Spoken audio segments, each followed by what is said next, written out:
Hello दोस्तों, सभी को जोहार। तो कैसे हैं आप? आशा करता हूँ अच्छे होंगे, स्वस्थ होंगे, मस्त होंगे और बिल्कुल ही टनाटन होंगे। तो आज मैं आप सबके लिए लेकर आया हूँ मैट्रिक स्पेशल। जी हाँ, आज मैं मैट्रिक में क्लास 10th के लिए बहुत ही स्पेशल मैथमेटिक्स का बहुत ही शानदार क्वेश्चंस लेकर आया हूं जो इस बार के एग्जामिनेशन में आने वाले हैं। तो चलिए शुरू करते हैं, पहला क्वेश्चन देखते हैं। ये रहा पहला क्वेश्चन आपके मोबाइल स्क्रीन पर। दो धनात्मक पूर्णांक ए और बी दिया हुआ है। धनात्मक पूर्णांक, पूर्णांक अर्थ क्या होता है? गोटा गोटा नंबर। गोटा गोटा नंबर का मतलब होता है जो बट्टे में नहीं होता है, जैसे कि 1, 2, 3। और धनात्मक माने क्या होता है? आगे प्लस चार्ज। देखिए, ये जो पूर्णांक संख्याएं होती है ये दो तरह की होती है। एक ऋणात्मक होती है, भाई माइनस भी लगा सकते हैं, ठीक है। और ये and so on, minus infinity तक जाता है, बीच में जीरो होता है भाई, 1, 2, 3। ये प्लस इन्फिनिटी तक जाता है। तो इन सबको हम लोग कहते हैं पूर्णांक संख्या। और यहाँ पर जिक्र किया गया है धनात्मक, और कई गो? दो गो, माने हम दो गो लेना है। तो ये दो गो धनात्मक पूर्णांक संख्या क्या है जो हमेशा प्लस होने वाला है? एक ठो ए है और एक ठो बी है। कोई दिक्कत यहाँ तक? चलिए आगे देखते हैं। दिए रहने पर यदि अद्वितीय पूर्ण संख्या है। अब देखिए, अद्वितीय, अद्वितीय का अर्थ होता है जिसका केवल एक ही हल होता है, आंसर एक ही होता है, ओनली वन सॉल्यूशन, उसको कहते हैं अद्वितीय। और पूर्ण संख्या ये भी गोटा गोटा नंबर होता है। पूर्ण संख्या इसलिए कहा जा रहा है इसमें प्यारे, क्योंकि पूर्ण संख्या जीरो से शुरू होता है। वो 1 भी हो सकता है, 2 भी हो सकता है, 3 भी हो सकता है और कुछ भी हो सकता है, आगे जाके इन्फिनिटी तक जा सकता है। जीरो से शुरू होता है। तो पूर्ण संख्या कुछ भी होगा। जब हम भाग देंगे तो हो सकता है पूरा पूरी कट जाए। जैसे फॉर एग्जाम्पल 2 से अगर हम 4 को भाग लगाते हैं, 2 बार में कट जाएगा। देखिए तो जीरो आया कि नहीं? तो ये पूर्ण संख्या है कि नहीं? हो सकता है ये शेषफल अगर ये 5 हो, अगर ये 5 हो, 2 बार में तो जाएगा लेकिन शेषफल 1 आया, ये भी पूर्ण संख्या है कि नहीं? तो वही चीज यहाँ पे कहा जा रहा है, अद्वितीय पूर्ण संख्याएं क्यू तथा विद्यमान है। तो निम्न में से कौन सा कथन सत्य है? अद्वितीय पूर्ण संख्या ये जो है, ये भागफल का जिक्र किया जा रहा है, क्योंकि अद्वितीय पूर्ण संख्या मतलब क्यू का मतलब होता है कॉशंट, और कॉशंट का अर्थ होता है भागफल। यहाँ पे आपको एक फॉर्मूला याद करके रखना है जो आप पहले पढ़ चुके हैं। पहले क्या पढ़ चुके हैं भाई? चलिए देख लेते हैं। जब हम भाग बनाते हैं तो भाग में एक फॉर्मूला होता है, जैसे कि हम इसको भाग दे रहे हैं, ठीक है। हम इसको 3 से भाग देते हैं भाई, 3 एकम 3, और ये रहा हमारा शेषफल 2। तो आपको ये पता होगा कि इसको क्या कहते हैं, इसको क्या कहते हैं। बहुत ही आसानी से आप जवाब दे सकते हैं। इसको कहते हैं भाई शेषफल, और इसको कहते हैं भागफल। कोई प्रॉब्लम यहां पर नहीं होगा आपका। प्रॉब्लम आपका होगा इस जगह पर, 5 को क्या कहते हैं भाई और 3 को क्या कहते हैं, ठीक है। बहुत कोई इसको भूल जाता है। तो 5 को हम लोग कहते हैं भाज्य, क्या बोलते हैं? भाज्य। और ये जो 3 है प्यारे, इसको कहते हैं भाजक, ठीक है। इसको क्या कहते हैं? भाजक कहते हैं। तो कुल मिला के जब भी हम भाग बनाते हैं हमें 4 चीजें देखने को मिलती है।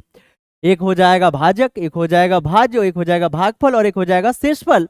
और ये चारों जब एक परिवार के रूप में रहती है प्यारे, तो उसको हम लोग कहते हैं क्या? भाज्य बराबर भाजक गुने भागफल प्लस शेषफल। एक फॉर्मूला बन जाता है जिससे हम चेक कर सकते हैं कि हमारा जो भाग है वो सही बना है या नहीं बना है। जैसे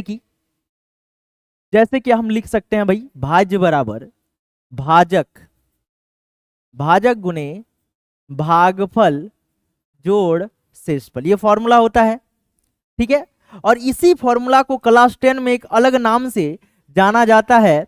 इसको बोलते हैं हम लोग ए, और भाजक को बोलते हैं हम लोग बी, और भागफल को बोलते हैं क्यू, और शेषफल को बोलते हैं आर। तो इस तरह से एक फॉर्मूला तैयार होता है हमारे पास, ए बराबर B into Q plus R. और इसको यहां पर एक अलग नाम से हम लोग जानते हैं। इसको हम लोग जानते हैं यूक्लिड एल्गोरिदम। यूक्लिड एल्गोरिदम के नाम से हम लोग जानते हैं, ठीक है। एल्गोरिथम के नाम से जानते हैं, जिसे हिंदी में प्रेमिका के नाम से जाना जाता है। प्रेमिका का अर्थ यहाँ पे दूसरा नहीं, ये मैथ वाला प्रेमिका का हम बात कर रहे हैं। चलिए आगे बात करते हैं।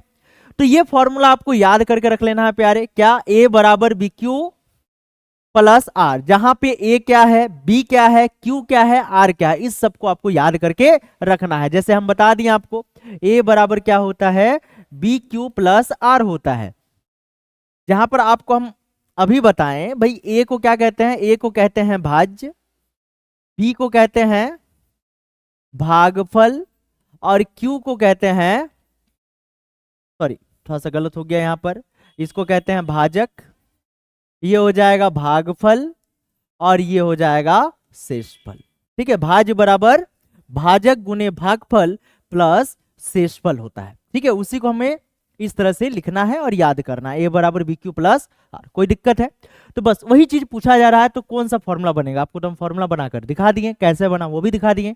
यानी इस प्रश्न का आंसर क्या हो जाएगा, ऑप्शन नंबर बी हो जाएगा, ए बराबर बी क्यू प्लस आर। तो चलिए बढ़ते हैं अगले क्वेश्चन की ओर, उससे पहले कचड़े को साफ करते हैं। चलिए कचड़ा साफ, अगला क्वेश्चन की ओर बढ़ जाते हैं। क्या कहता है, यदि ए बराबर बी क्यू प्लस आर हो, देखिए वही फॉर्मूला हो गया, यूक्लिड एल्गोरिथम बोलिए या तो यूक्लिड प्रेमिका कहिए। तो ए बराबर बी क्यू प्लस आर, जहां ए और बी धनात्मक पूर्णांक है, तो कह रहा है कौन वाला सही है। अब ऑप्शन चेंज हो चुका है, ऑप्शन क्या कह रहा है भाई, आर बी से बड़ा होगा, ये बराबर होगा, आर बोले तो शेषफल और बी बोले तो भाजक। फिर कह रहा है आर जो है छोटा होगा और बराबर भी होगा। ठीक है, अब सिंबल को पढ़ना सिखाते हैं, बहुत जन को ये पता नहीं है कि भाई ये सिंबल को हम कैसे पढ़ते हैं। ठीक है, चलिए सिंबल बताते हैं आपको। ये हो गया, ये 4 तरह का सिंबल आपको देखने को मिलेगा। इन सब का नाम अगर आप नहीं जानते हैं तो मैं आपको सिखा देता हूं बहुत ही आसान तरीके से। देखिए जब भी हम कोई सिंबल को पढ़ते हैं तो हमें एलएचएस साइड से पढ़ना पड़ता है। कौन सा साइड से, एलएचएस। एलएचएस क्या होता है, ये बीच वाला है, इसके इस पार में होगा आरएचएस और इसके इस पार में होगा एलएचएस। तो एलएचएस से पढ़ेंगे, एलएचएस से देखिए इसका मुंह बंद है कि नहीं, एलएचएस से छोटा है तो इसको पढ़ते हैं हम लोग लेस देन। क्या पढ़ेंगे, लेस देन, जिसका अर्थ होता है छोटा। किधर से छोटा, लेफ्ट हैंड साइड से।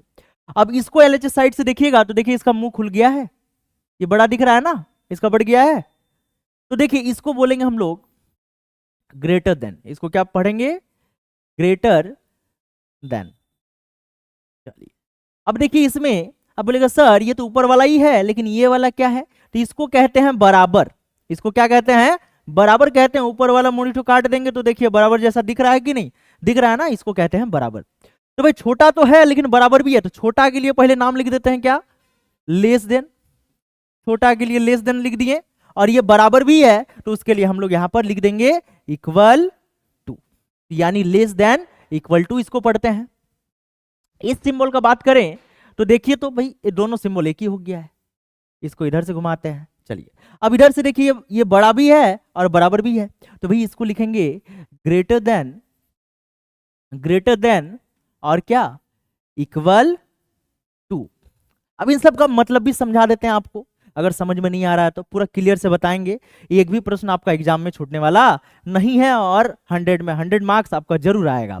तो देखिए ये नंबर अगर कहीं लिखा है x लेस देन 3, इसका अर्थ है कि x का मान जो है 3 से छोटा होगा। देखिए x जो है, x के साइड मुंह छोटा है ना, तो x का जो मान होगा वो 3 से छोटा होगा। अगर हम उसको पूर्ण संख्या मानते हैं तो पूर्ण संख्या में क्या क्या होगा, तो भाई 3 से छोटा 2 होता है, आपका 1 होता है और 0, तो ये x का मान हो जाएगा अगर x पूर्ण संख्या है। यदि x ग्रेटर देन 3 हो तो इसका अर्थ क्या होगा, 3 से बड़ा नंबर x होगा। 3 से बड़ा क्या हो सकता है अगर पूर्ण संख्या हो, तो 4 होगा, 5 होगा, 6 होगा, कहां तक आगे बढ़ता चला जाएगा। अब इसी चीज को थोड़ा सा और चेंज करते हैं, हम लिखते हैं x less than equal to 3। अब इसमें क्या है, इक्वल टू बोला है तो 3 तो लेंगे ही। अब हमें चेक करना है x का मान छोटा है कि बड़ा, तो मुंह चेक कीजिए भाई, मुंह छोटा है यानी इससे छोटा लेना है, तो भाई हम 2 लेंगे, 1 लेंगे, 0, पूर्ण संख्या बोले हैं, ये हो जाएगा। बराबर का कंडीशन में उस नंबर को लेकर चलना है, और जब हम बराबर नहीं लेते हैं तो उस नंबर को छोड़कर चलना, बस यही चीज दिमाग में आपको रखना है।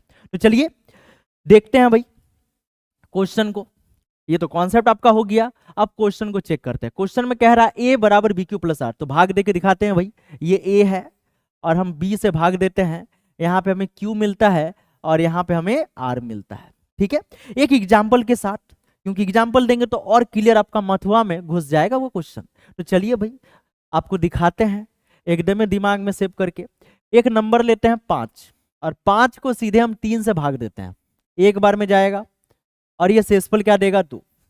चलिए अब हमें लेना देना किससे, इस चीज का बात कर लेते हैं पहले, आर से और बी से। और कहीं कुछ लिखा हुआ है क्या, आर और बी, तो हमें आर और बी से, ये तो क्यू होता है, इससे कोई रिलेशन नहीं रखना है। ठीक है, ये क्यू हो गया, क्यू से जो है कोई रिलेशन हमें नहीं रखना है, ये एक बार में आया, इससे कोई रिलेशन नहीं रखना है, हमें रखना है रिलेशन आर, ये होता है रिमाइंडर। ठीक है, और ये होता है हमारा भाजक। तो भागफल और भाजक से ही संबंध रखना है। तो क्या कह रहा है, देखिए ध्यान दीजिए, ये रिमाइंडर क्या हो सकता है, कभी भी 3 आएगा क्या? 3 कभी नहीं आएगा, 3 आने से तो भाग लग जाएगा। ये भाग लग जाएगा, 3 या 3 से बड़ा नंबर होता है तो भाग लगता है, और 3 या 3 से छोटा नंबर अगर होता है तो कभी भाग लगने वाला नहीं। हम भाग देते हैं 3 से, तो 3 का पढ़ा में 2 कभी आएगा नहीं आएगा, तो भाग तो लगेगा नहीं। यानी ये नंबर तो बड़ा हो गया, बी हमेशा बड़ा किससे, आर से। ये 2 क्या है, शेषफल है, और शेषफल को किससे दिखाते हैं, आर से। यानी आर से हमेशा क्या होगा, ये बड़ा होगा। ये कंडीशन है, देखिए कहीं है, ठीक है। अब बराबर होने से क्या हो जाएगा, भाग भी लग जाएगा। अगर हम बराबर देते हैं तो भाई वो तो भाग लग जाएगा, लेकिन उससे आर कभी बड़ा होने वाला है क्या, आर बड़ा नहीं होने वाला, आर हमेशा छोटा होता है। जो शेषफल जिसको हम लोग कहते हैं, शेषफल नाम ही क्यों पड़ा है, उससे छोटा है, इसीलिए उसको शेष कहते हैं। तो देखिए कौन सा सिंबल है यहाँ पर, अब देख सकते हैं हमारे पास 4 ऑप्शन है, इसमें आर बड़ा है, ये वाला तो होगा ही नहीं। जीरो वाला कंडीशन, अभी तो जीरो वाला छोड़ देते हैं, पहले हम इसको काट देते हैं। अब कह रहा बी जो है बड़ा है, देखिए बी बड़ा है, सही बात है भाई, और यहाँ पे आर जो है वो बी से छोटा है, ठीक है। तो हम कौन सा कंडीशन लेंगे, ये वाला कंडीशन लें कि बी का मान हमेशा आर से बड़ा होता है, क्योंकि हम शेषफल का बात कर रहे हैं। शेषफल कब होता है, जब बी से वो छोटा होता है, तो छोटा होगा, यानी हम क्या मारेंगे, ऑप्शन नंबर डी मारेंगे। शेषफल हमेशा क्या होता है, जिससे हम भाग देते हैं उससे हमेशा छोटा होता है। अब कोई भी नंबर चेक कर सकते हैं, लाइक 8 को हम भाग देते हैं 3 से, तो शेषफल हमारा 3 से छोटा ही आएगा, ठीक है, या 3 के बराबर आ जाएगा, 0 आ जाएगा। देखिए 2 बार में, देखिए क्या आ गया आपका, 3 दूना 6 हो जाएगा, और यहां पर 2, देखिए 3 से छोटा आया है कि नहीं, ये छोटा हमेशा छोटा आएगा, और 0, ठीक है। चलिए आगे बढ़ते हैं, आगे बढ़ने से पहले कचड़े को साफ करते हैं भाई, बहुत कचरा फैल गया है। अगला क्वेश्चन, ये रहा अगला क्वेश्चन, यूक्लिड विभाजन प्रेमिका के अनुसार a बराबर बी क्यू प्लस आर में a क्या है। देखिए फिर से ये फॉर्मूला आ गया। अब आपको बताना है कि a बराबर यदि हम बी क्यू प्लस आर लेते हैं तो a को क्या बोलते हैं, अभी आपको हमने बताया, जल्दी कमेंट करके बताइए इसको क्या बोलते हैं, इसको बोलते हैं भाज्य। यानी इसका आंसर क्या हो जाएगा, इसका आंसर हो जाएगा ऑप्शन नंबर बी हो जाएगा। तो चलिए बढ़ते हैं अगले क्वेश्चन की ओर। तो ये रहा अगला क्वेश्चन। चलिए अब क्वेश्चन थोड़ा सा चेंज है, 7 गुने 12 गुने 13 गुने जोड़ 13 का भाज्य संख्या क्या होगा। हमें भाज्य संख्या पूछा जा रहा है, तो भाज्य बराबर क्या होता है प्यारे, अभी आपको हम बताएं। भाज्य बराबर होता है भाजक गुने भागफल जोड़ शेषफल, ये फॉर्मूला होता है, ठीक है। अब देखिए हमारे पास एक संख्या दिया हुआ है, ये हमारा क्या है, शेषफल है।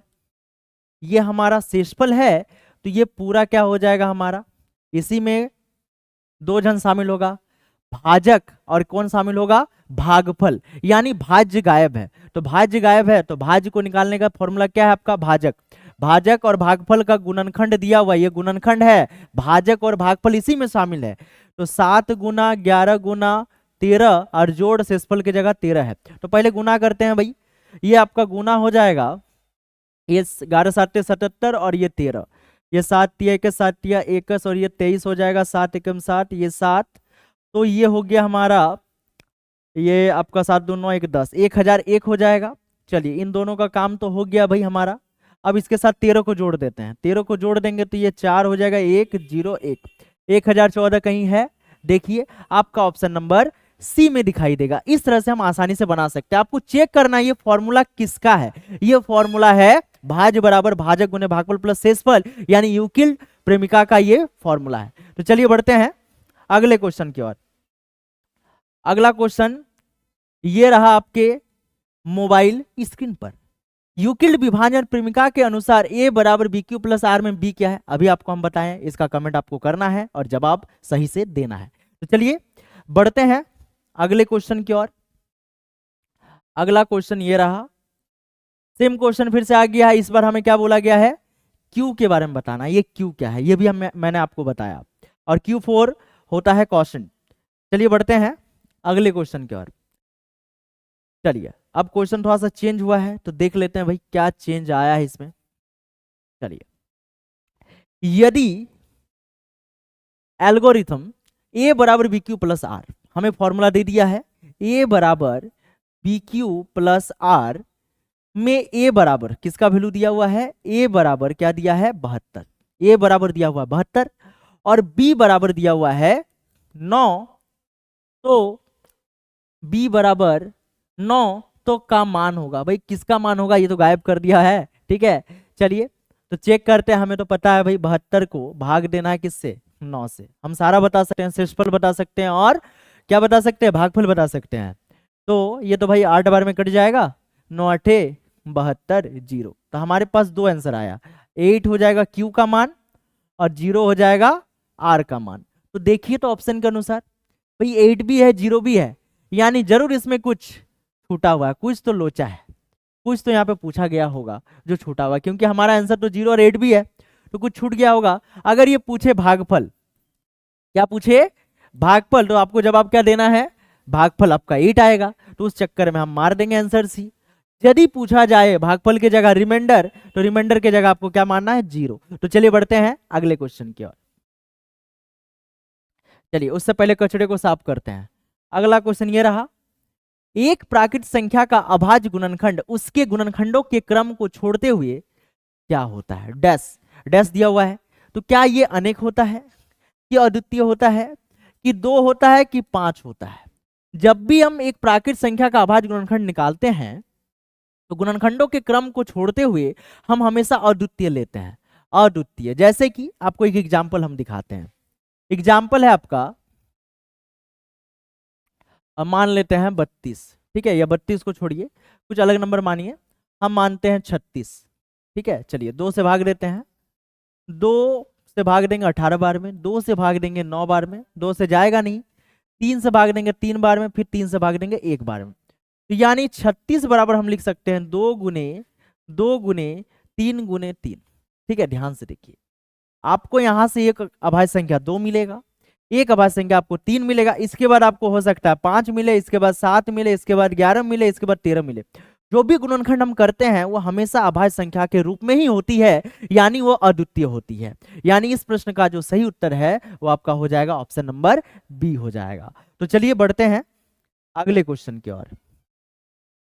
अगला क्वेश्चन है, संख्याओं में प्रत्येक उभयनिष्ठ अभाज्य गुणनखंड की सबसे छोटी घात का गुणनफल क्या होता है।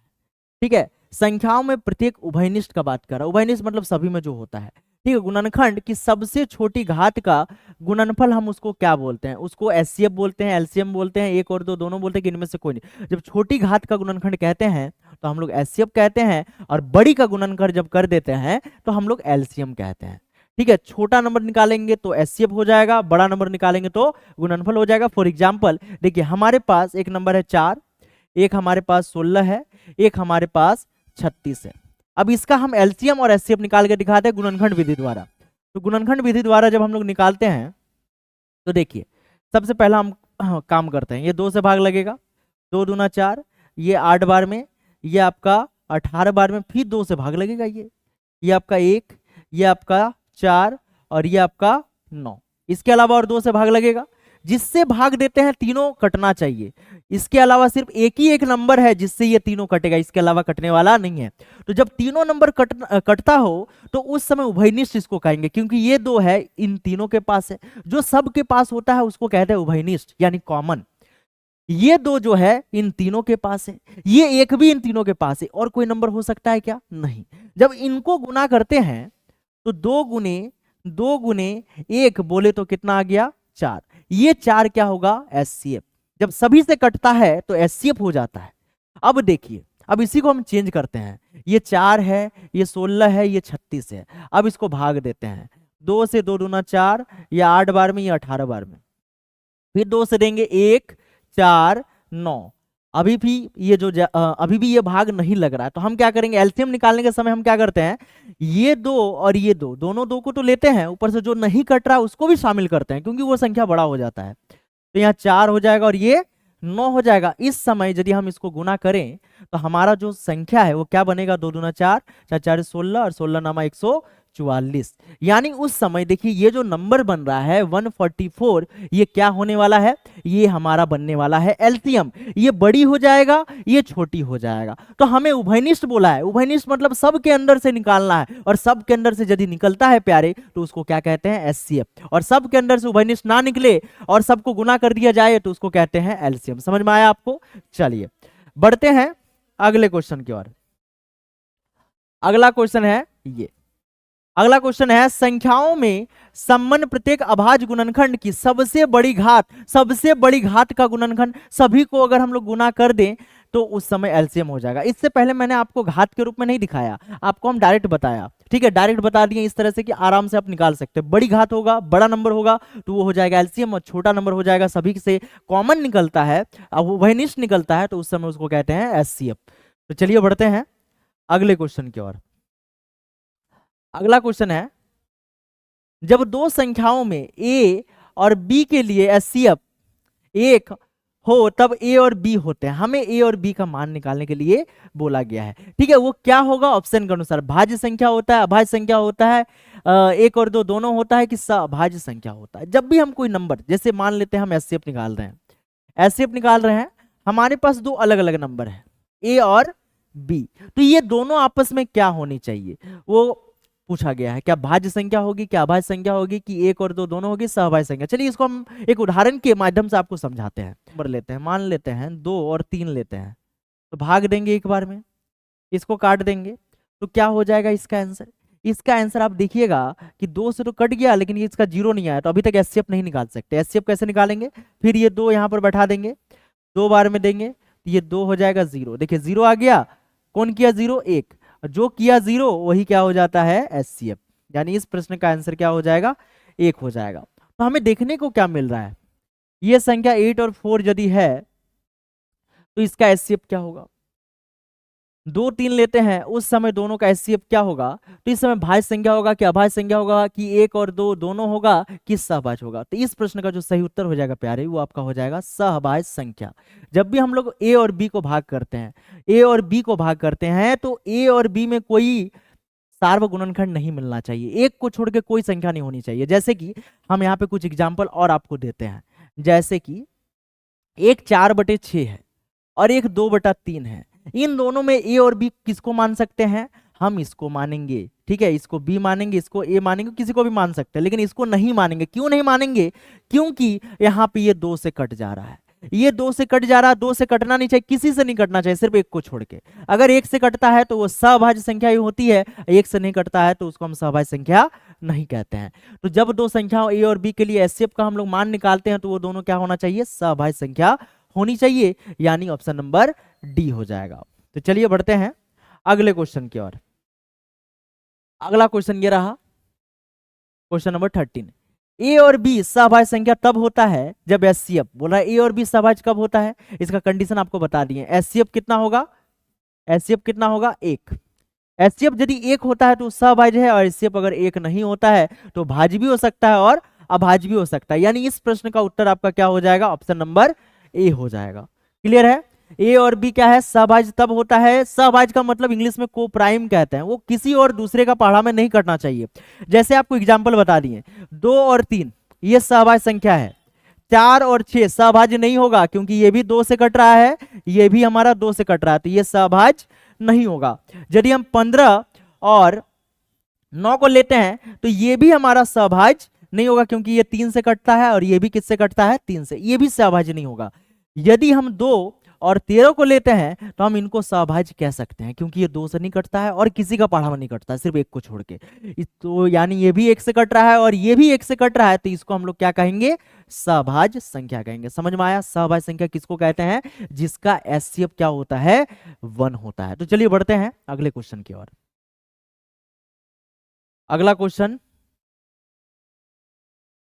ये रहा आपके मोबाइल स्क्रीन पर, किन्हीं दो धनात्मक पूर्णांकों a और b, यहां पे a होना चाहिए, a और b के लिए HCF a, b into LCM into a, b होती है तब क्या होता है। तो हमें पूछा जा रहा है भाई एचसीएफ जब हम किसी नंबर का निकालते हैं, a और b का, दो नंबर का ही एचसीएफ होता है, और एलसीएम निकालते हैं, और दोनों को जब गुना कर देते हैं तो हमें वो दो नंबर का ही गुना देखने को मिलता है। ठीक है, वो दोनों नंबर को गुना कर देंगे तो हमें एलसीएम और एचसीएफ का वैल्यू मिल जाएगा गुना करने पर। यानी एक फॉर्मूला ये बन गया कि कहीं से आपको एलसीएम एचसीएफ का गुणनफल पूछा जाए तो आपको क्या करना है, उन दोनों नंबर को सिर्फ क्या करके दिखाना है, गुना करके दिखाना है।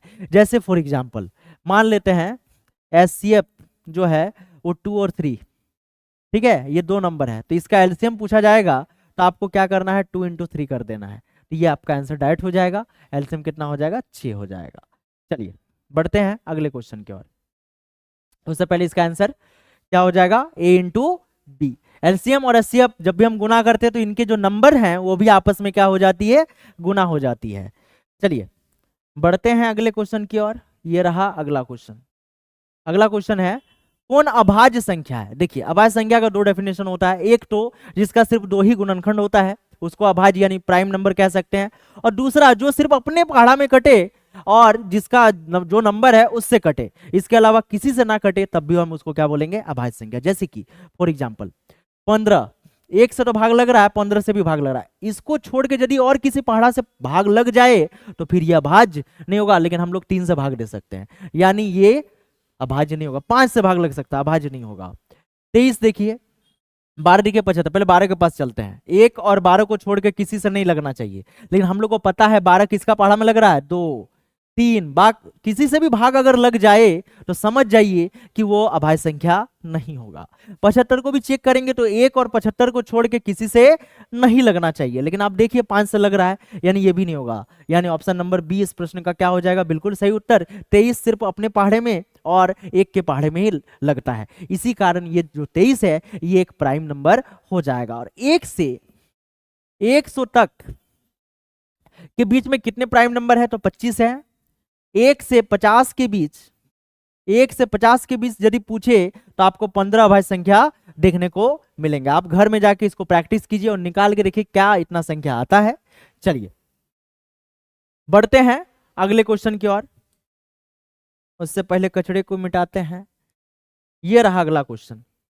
किसी पूर्णांक m के लिए सम संख्या का रूप होता है। जब भी हम लोग सम संख्या निकालना होता है तो हम लोग जानते हैं भाई सम संख्या का फॉर्मूला क्या होता है। ऐसी संख्या सम संख्या कहलाती है जो 2 से भाग लगती है। किससे भाग लगती है, 2 से भाग लगती है तो उसको सम संख्या कहते हैं। और ऐसी संख्याएं 0, 2, 4, 6, 8 इनके अंतिम में होती है। अंतिम में होने से हम उसको सम संख्या कहते हैं।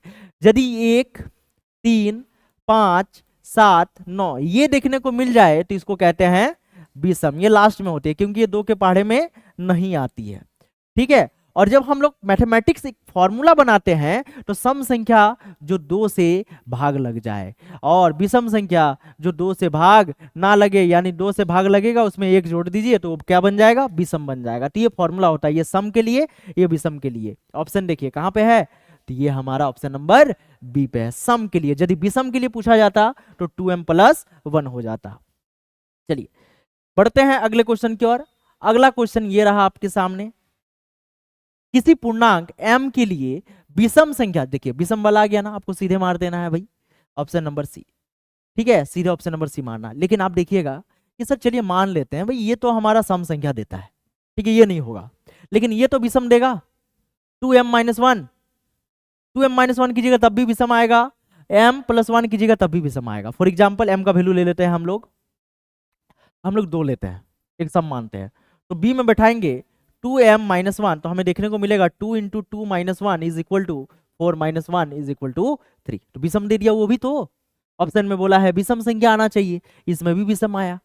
ऑप्शन नंबर डी चेक करेंगे तो डी में क्या है, m + 1 और m = 2 माने हैं तो +1 3, ये भी विषम ये भी विषम, दोनों विषम दे रहा है।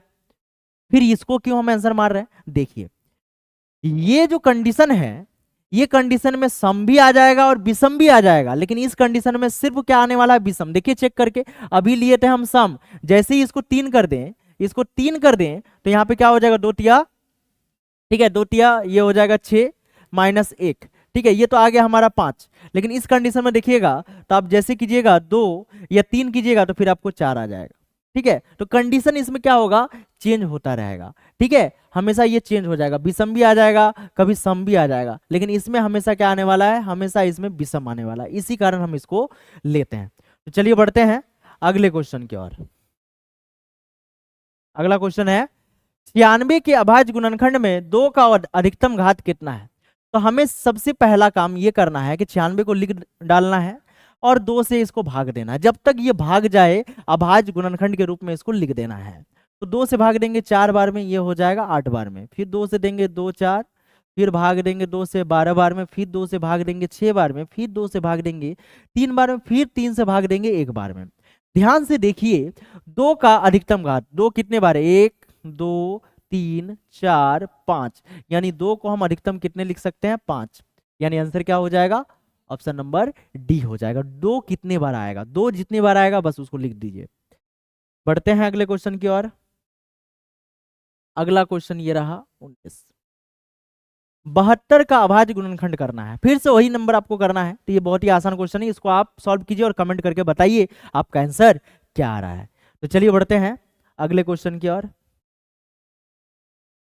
ये रहा अगला क्वेश्चन 140। ये भी सेम क्वेश्चन है, ये भी आपको करके आना है। ये आपका होमवर्क रह गया, आपको बताना है ये वीडियो कैसा लगा। इसका अगला पार्ट मैं बहुत जल्दी लेके आने वाला हूं, जो बहुत ही वीवीआई होने वाला है, उससे भी एग्जाम में प्रश्न पूछे जाएंगे। तो आज के लिए इतना ही रखते हैं, मिलते हैं नेक्स्ट वीडियो में। जय हिंद, वंदे मातरम।